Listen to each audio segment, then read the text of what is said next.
men. Ertalabdan kechgacha bolalarga qarab, sizlarning aytganingizni qilgan. Men eshak emasmanmi? Men ham eshakman unda. Menda armoq yo'qmi? E'tibor qilmaymanmi men? Eshak bo'lganim yetmagandek, o'zimga ham vaqtim yo'q. Yana senga vitamin bera olmayotgan ekanman, ha? Ko'rinishim yoqmaydi, figuram yoqmaydi, ustimdan ovqat sasiydi. Men senga turmushga chiqishimdan oldin bunday emasdim. Meni bu ahvolga solgan sensan. Sen, tushundingmi? Sen aqling joydami? Meni nima aybim bor? Men nima qildim?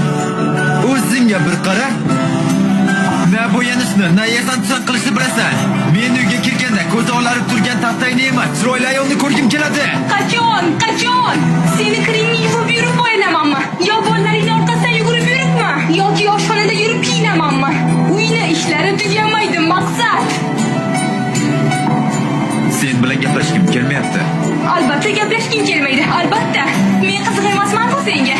Bilasanmi nega? Sababi sen alohida rivojlanib ketgansan. Meni bu oshxonaga qamading-da, o'zing bo'lak ketding.